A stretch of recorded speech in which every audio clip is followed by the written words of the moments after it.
Ayun na nga, good afternoon. Ayun na nga. Good afternoon to everyone. Ito na nga. Welcome to our 13th live edition. So, ito na nga. So, dahil nga stress ako, ayan, kailangan ko mag-live ngayon kasi para mawala ang stress ko. 'Di ba? Sabog na yung utak ko sa dami ng trabaho. Good luck naman sa akin. O, 'di ba?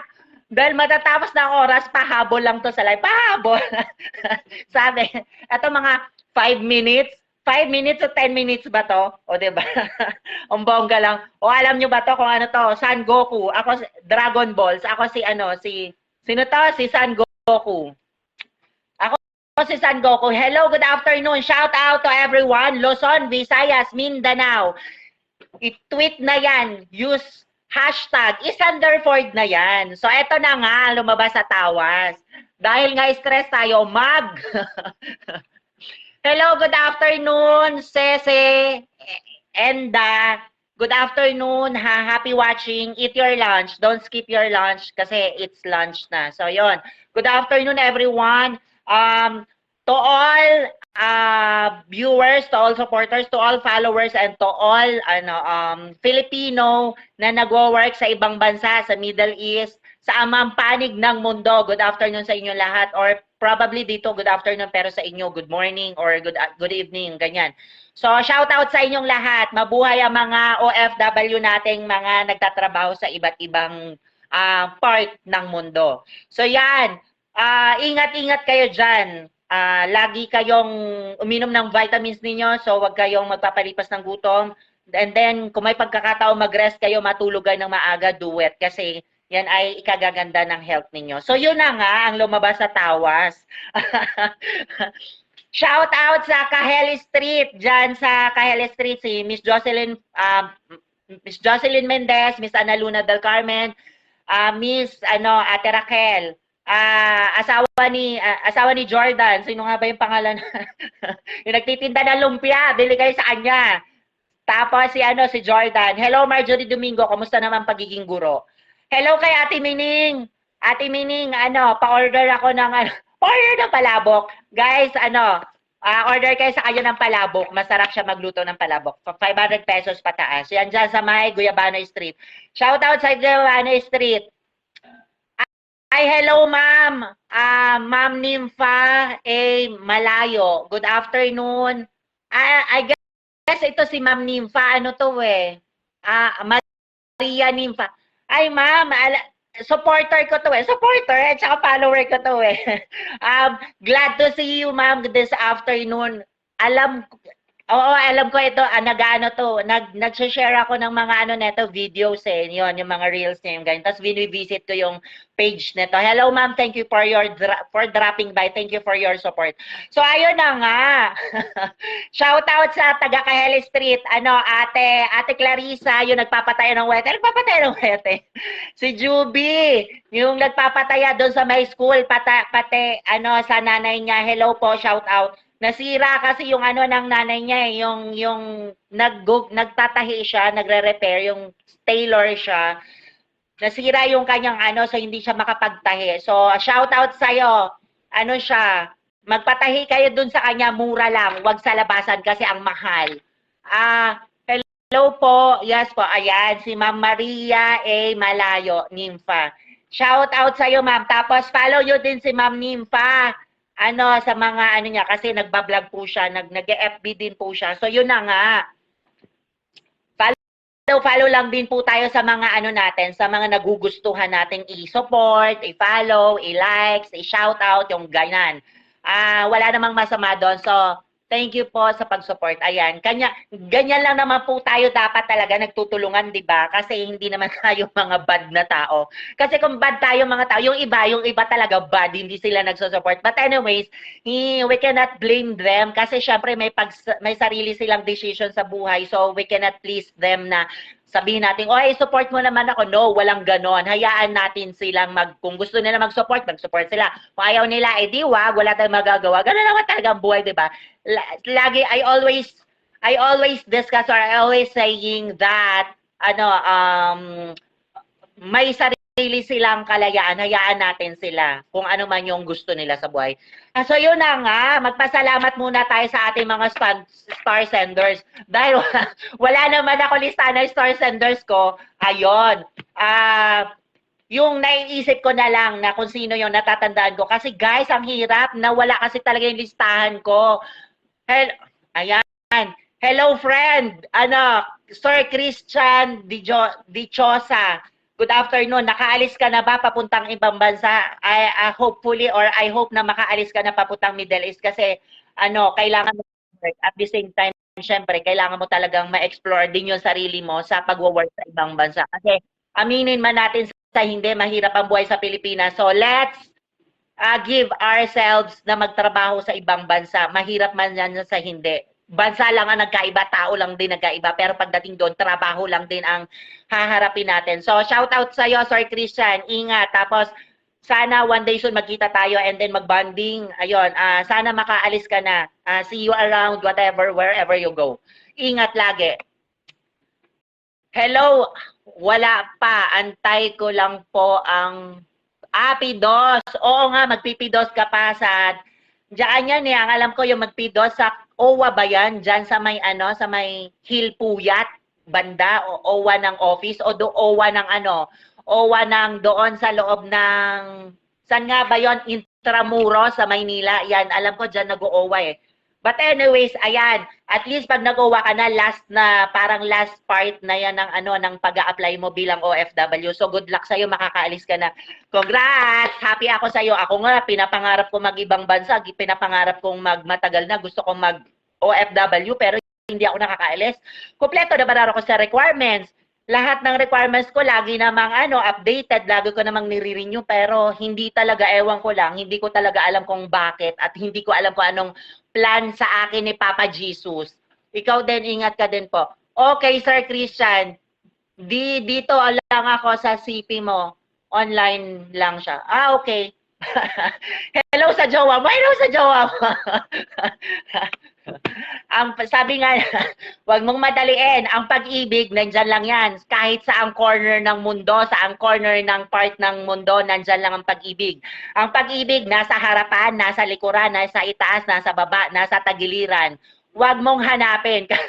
Kasi minsan pag hinahanap natin ng pag-ibig, hindi nagiging maganda ang resulta, napapahamak ka pa.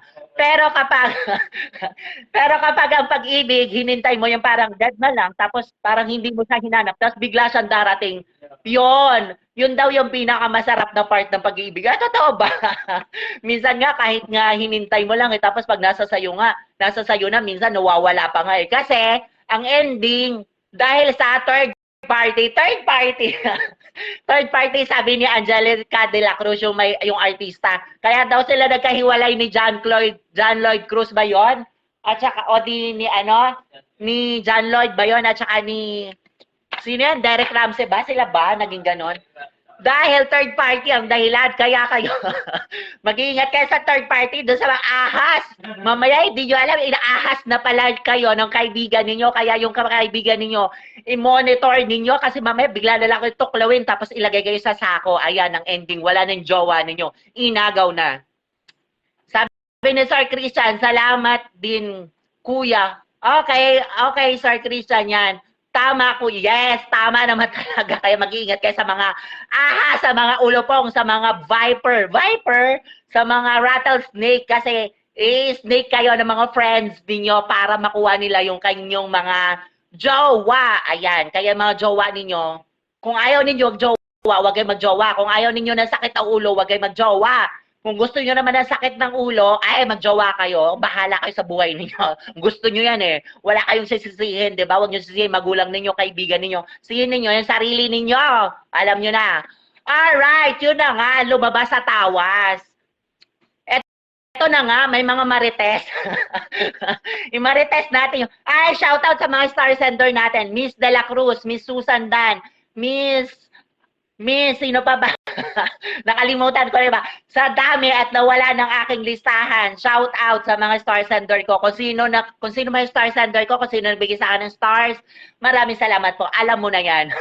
I-PM mo na lang ako para malaman ko na ikaw yung isa sa mga star sender ko. Kasi promise, guys, nakalimutan ko na talaga, promise.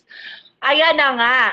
Ay, hello, shout out kay Mr. Rodeo Ilagan sa supervisor namin. Hello kay Mr. John Paul Trajano, supervisor namin, at saka kay Mr. John Carl Espeloa, our ano nga ba 'yun? May ganon.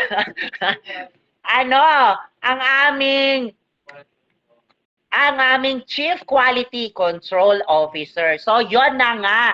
Hello sa mga friends ko dyan sa iba't ibang street ng Sampaloc. Porok 1, Porok 2, Porok 3, Porok 4, Porok 5 hanggang Porok 9. So, shout out sa inyo. Hello kay Miss Dakasin yung nandyan yung nagtitinda ng isda sa may school.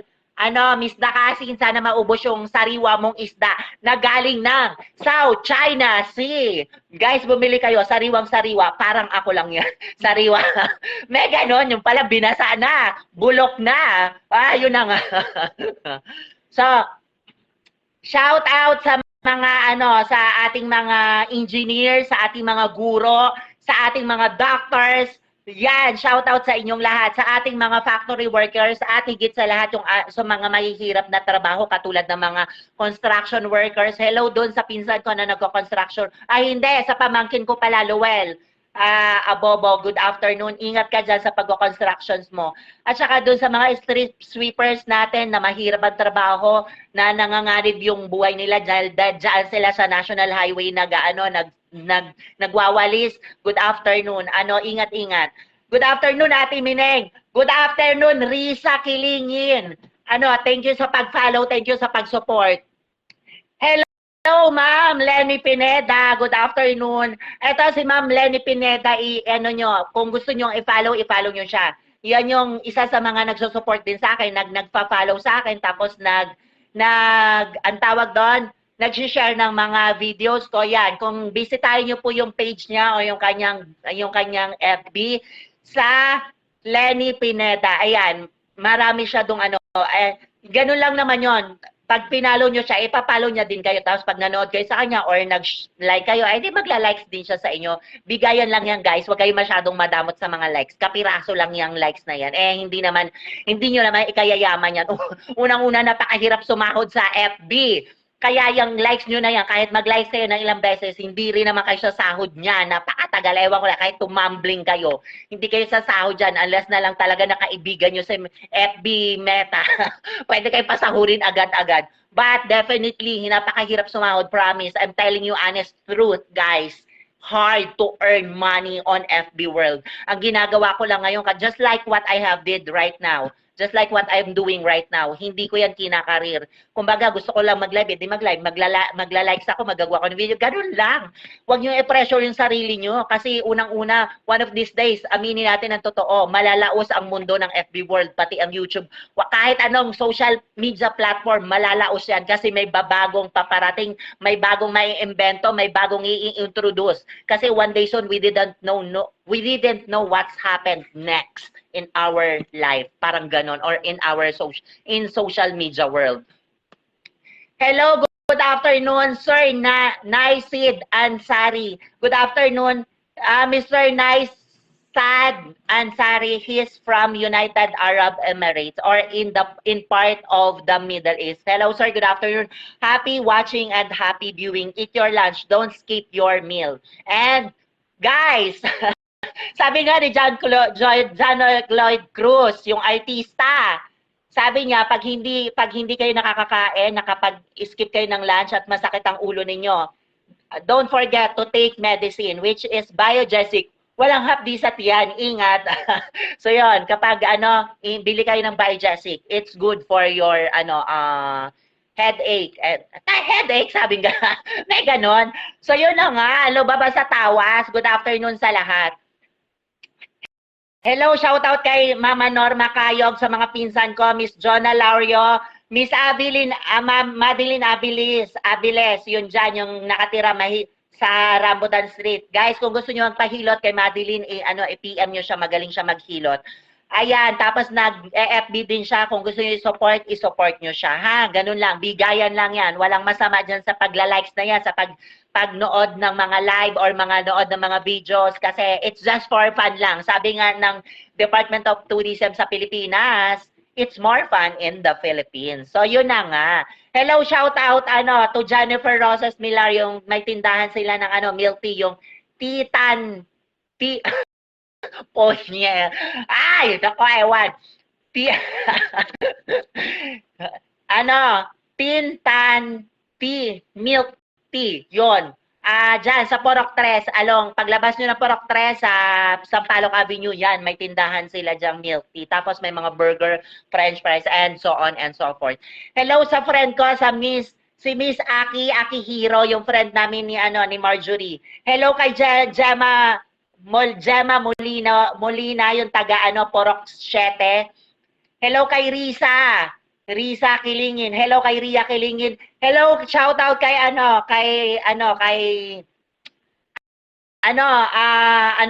kay Elma Bangkaya, at saka sa family niya. Hello kay JR, sa anak ni Ate Miling. Hello kay Ate Mining. So ayun na nga, pag-usapan natin yung Marites. Marites tayo ngayon. Ayun na nga, sila. Hello sa kapatid ko, Miss Banji Garcia. Hello kay Ate Ayang. Hello kay kay Renz, yung kapatid ko. Tapos sa iba ko pang kamag-anak. Hello Ate Eden Almohilas, doon sa nagtatrabaho siya sa Dubai. Sa iba kong friends, sa iba kong nagsusupport sa akin. Hello kay Miss Lauriana Amo. Tapos yung sa mga iba pang hindi ko kabisado yung pangalan nila eh. So yun. Hello, good afternoon. Hello kapatid, good afternoon, Banji Garcia. Guys, kung gusto niyo friend or i-support yung si Miss Banji Garcia, punta lang kayo sa page niya. So yun na nga, usapan natin yung Marites. Ayun na nga. Yung kapitbahay namin diyan sa sa bahay malapit sa bahay namin, yung sa sa may Kahele Street, nag-away sila, Marites, yung Marites natin. Ayun na nga, nag-away sila dahil lang sa basura. Guys, ito na nga ang sinasabi, sabi nung kapitbahay na may tindahan, sabi niya, nakatira tayo sa squatter, normal lang yan, given lang yan na may basura kasi nililipad ng hangin and then may mga tao na nagkakalat. Hindi natin yan kontrolado yung mga basura kung saan nila itatapon kahit nasabihin nyo na, dito nyo itapon, wag magkalat ng basura. Hindi yan, kasi squatter is squatter. Alam mo naman taga-squatter, no? Bihira dyan na may disiplina. More on, walang pakialam yan sa paligid ninyo.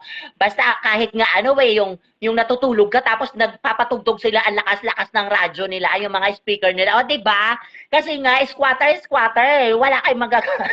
So, nag-aaway sila dahil sa basura. Sabi niya, bakit hindi ka nagwawalis ng harapan mo? Ikaw may tindahan dyan, keneme, ginanon ng ganon.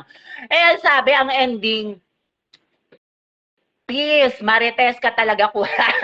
Sabing ganon, sabi ni Miss Banji Garcia, sabi, shout out kapatid, sabi niya, Marites daw ako. Totoo naman pag sa squatter ka, maraming Marites, maraming napapahamak ang buhay dahil sa Marites. At minsan, hindi naman lahat nakakapahamak ang buhay ng Marites. Minsan, nakakaganda din niya. Nakakaganda din niya kasi lahat ng information yung hindi mo nalalaman sa TV, sa radyo, sa dyaryo, malalaman mo sa Marites na kapitbahay mo. O di ba yan ang kinaganda niya. Kaya hindi lahat ng Marites nakakasama.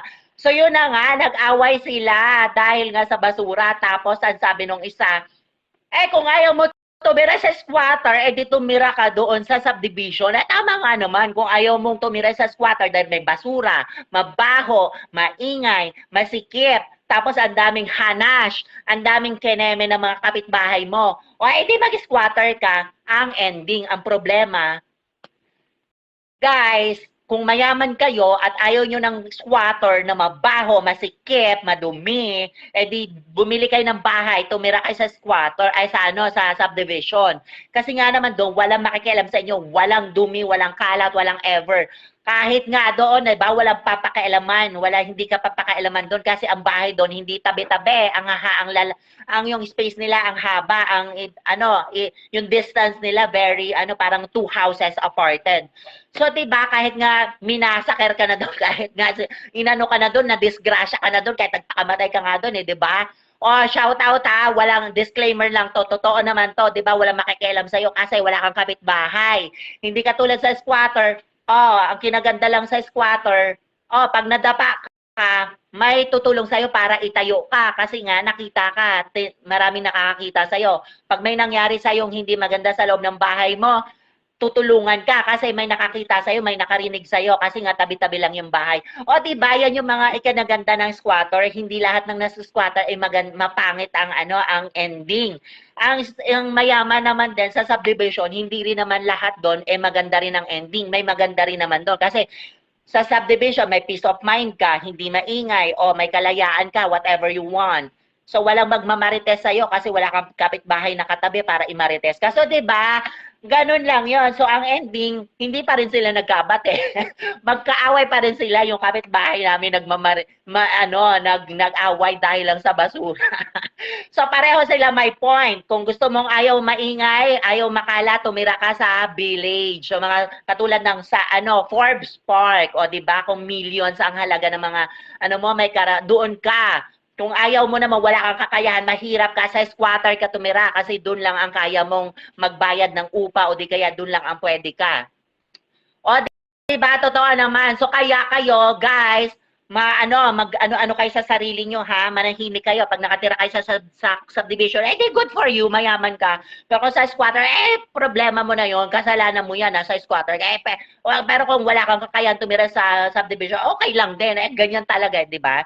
Ang buhay, ganyan lang yan. Hindi mo yan masasabi na pwede rin naman somehow,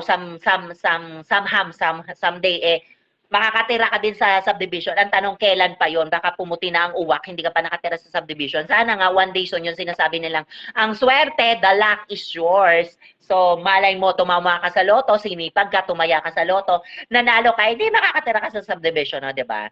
So, ganun lang ang buhay. Kanya-kanyang perception, kanya-kanyang diskarte, kanya-kanyang lang yan, ganap sa buhay. So, eto na nga, dahil yon hindi pa rin sila nagkakabati, di okay lang, wala na tayong magagawa yon. Shout out sa mga nanonood ko, sa mga milyon-milyon kong milyon-milyong nanonood. Shout out kay Ate Clarissa. So guys, eto na nga, ang ending. Dahil tapos na yung oras, so I have to resume. Just have to finish this live. So, always take care, guys, and don't forget, kapag masakit ang tiyan, uminom ng Biogesic. Ingat, bye!